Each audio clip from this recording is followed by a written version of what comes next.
Hello student, कल मैंने pH scale के बारे में बताया था कि किसी भी पीएच स्केल जो होता है हमारा 0 से लेके 14 तक होता है। ठीक है, और बीच में जो सेवन नंबर होता है तो उसको हम कहते हैं, अगर पीएच किसी का 7 है तो हमारा न्यूट्रल कहलाता है।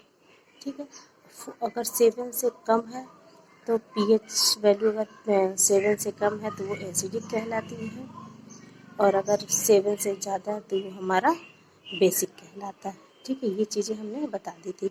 अब इसके अकॉर्डिंग हम बता सकते हैं कि किसका पीएच, अगर मान लीजिए किसी भी कंपाउंड का पीएच 1.5 है तो इसका मतलब ये बहुत ज़्यादा एसिडिक है।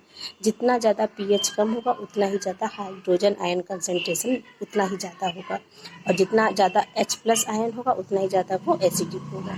ठीक है, अब इस साइड में अगर हम जाते हैं 7 से ज़्यादा, जितना ज़्यादा होगा, जैसे मान लो किसी का पीएच 11 है और किसी का पीएच 9 है, तो विच इज़ मोर बेसिक, जिसका 11 पीएच है वो ज़्यादा बेसिक है एज़ कम्पेयर टू जिसका 9 पीएच है। इसी तरह अगर हम किसी का पीएच देखते हैं कि 0.5 है, किसी का पीएच 2.5 है, तो विच इज़ मोर एसिडिक, जिसका पीएच जितना कम होगा उतना ही ज़्यादा एसिडिक, यानी कि 0.5 और 2.5 में 0.5 वाला ज़्यादा एसिडिक होगा। ठीक है, एज़ कम्पेयर टू 2.5। आज हम पढ़ते हैं importance of pH in everyday life. तो नंबर 1 हमारा है, are plant and animals pH sensitive. क्या प्लांट और एनिमल भी पीएच के सेंसिटिव होते हैं? जैसे our body works within the pH range of 7 to 7.8।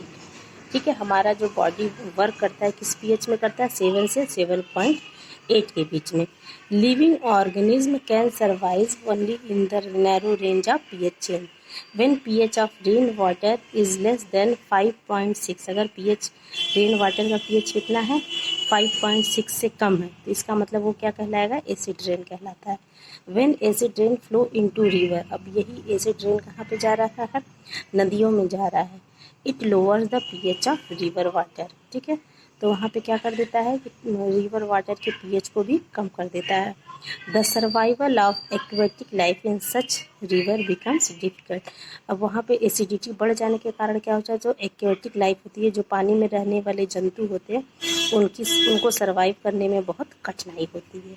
ठीक है, दूसरा हमारा आ गया, what is the pH of soil in your backyard. मतलब मिट्टी में पीएच की रेंज क्या होती है? Plants require specific pH range for their healthy growth. Plant के लिए भी जो पीएच रेंज हेल्दी ग्रोथ के लिए पीएच रेंज जो होती है एक स्पेसिफिक होती है। To find out the pH required healthy growth of plant can collect the various place and check the pH in manner described below the. ठीक है, ये तो एक्टिविटी दिया हुआ है, ये आप लोग खुद से करिएगा। दूसरा हमारा आ गया, pH in our digestive system. ठीक है, हमारे डाइजेस्टिव सिस्टम में पीएच का क्या रोल है? It is very interesting to know that our stomach produce hydrochloric acid. हमको पता है कि हमारे स्टमक में क्या प्रोड्यूस होता है? HCl प्रोड्यूस होता है। ठीक है, जैसे हम लोग कभी कभी कहते हैं ना कि एसिडिटी बहुत बढ़ गई है, तो वहाँ पे HCl का सिक्रेशन ज़्यादा होने लगता है।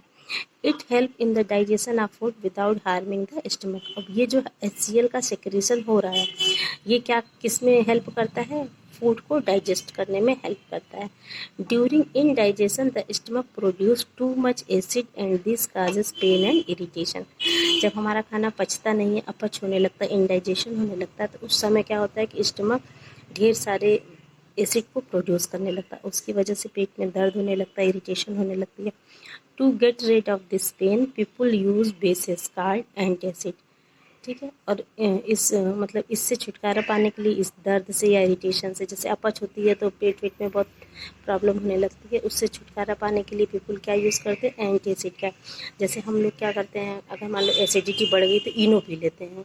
ठीक है, तो इनो भी एक तरह का क्या है? एंटासिड है। One such remedy must have been suggested by you at the beginning of this chapter. This antacid neutralizes the excess acid magnesium hydroxide। Magnesium hydroxide को कहा जाता है मिल्क ऑफ मैग्नीशिया।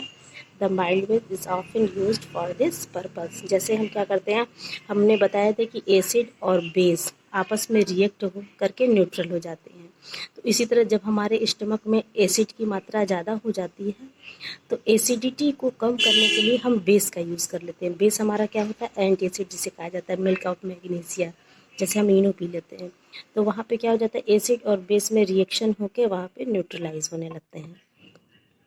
ठीक है, अब दूसरा आ गया हमारा पीएच चेंज एज द अब दूसरा आ गया pH change as the cause of tooth decay. Tooth decay start when pH of mouth is lower than 5.5। अगर हमारे माउथ का पीएच जो है 5.5 से कम होता है तो दांत गिरना स्टार्ट हो जाता है। Tooth enamel made up of calcium phosphate, it is the hardest substance in the body. ठीक है, जो हमारा दांत बना रहता है टूथ इनेमल, वो किसका बना होता है, कैल्शियम फॉस्फेट का। It does not dissolve in water but is corrode with pH's mouth is below 5. ये क्या, कैल्शियम फॉस्फेट वाटर में तो डिजोल्व नहीं होता, बट अगर पीएच 5.5 से कम होता है तो वो उसमें कोरोड होने लगता है, वो खराब होने लगता है। Bacteria present in the mouth produce acid by degradation of sugar and food particles remaining in the mouth after eating. जब हम खाना खाते हैं या चीनी खाते हैं तो कुछ पार्टिकल्स माउथ में अगर दांत वात में इधर उधर फंसे रहते हैं तो वहाँ से क्या हो जाता है, बैक्टीरिया जो है बैक्टीरिया प्रोड्यूस होने लगते हैं और ये बैक्टीरिया क्या करते हैं, एसिड का प्रोडक्शन करने लगते हैं। The best way to prevent, जब एसिड का प्रोड्यूस करने लगते हैं तो माउथ का जो पीएच वैल्यू हो जाता है और कम होने लगता है। जब पीएच वैल्यू कम होने लगेगा तो दांत हमारे खराब होने लगते हैं। ठीक है, तो द बेस्ट, तो इसको रोकने के लिए हमको क्या करना चाहिए, माउथ को हमेशा साफ रखना चाहिए। Using toothpaste we are generally basic for cleaning the teeth. और टूथपेस्ट जो होता है हमारा बेसिक नेचर का होता है। तो माउथ में एसिड होता है, ठीक है, खाना वाना खाते हैं तो एसिडिटी प्रोड्यूस होने लगती है। उस एसिड को न्यूट्रलाइज करने के लिए हम टूथपेस्ट का यूज़ करते हैं। टूथपेस्ट हमारा कैसा नेचर का होता है, बेसिक नेचर का होता है। तो एसिड और बेस आपस में न्यूट्रलाइज हो जाते हैं और इस तरह से टूथ डिके जो प्रिवेंट हो जाता है। तीसरा आ गया self defence by animals and plant through chemical warfare. जैसे हमारा हनी भी है या चींटियाँ हैं, ये क्या करती हैं, अपने बचाव के लिए काट लेती हैं। काटने में उनमें क्या निकलता है, फॉर्मिक एसिड निकलता है। ठीक है, bee stings leaves and acid which causes pain and irritation. Use of mild base like baking soda on the stung area give relief. Stinging hair of nettle leaves inject methanoic acid causing burning pain. जैसे honey B है, honey bee जब काटती है तो उसके डंक से क्या निकलता है, मेथेनोइक एसिड निकलता है। मेथेनोइक एसिड या फॉर्मिक एसिड दोनों एक ही चीज़ है। ठीक है, इसके निकलने से क्या होता है कि वहाँ पे जहाँ पे वो काटी रहती है, जहाँ पर काटती है वहाँ पर पेन होने लगता है। अब इस पेन को रिलीफ पाने के लिए, अब चूँकि ये एसिड वहाँ पे सिक्रेट करती है, एसिड को न्यूट्रलाइज करने के लिए हमको बेस का यूज़ करना चाहिए। जैसे अगर जहाँ पे चींटी काटी है या फिर हनी बी काट मधुमक्खी काट लिया तो वहाँ पे हम थोड़ा सा बेकिंग सोडा रगड़ लेते हैं तो क्या हो जाता है, एसिड और बेस आपस में न्यूट्रलाइज हो जाते हैं और फिर हमको पेन नहीं होता है।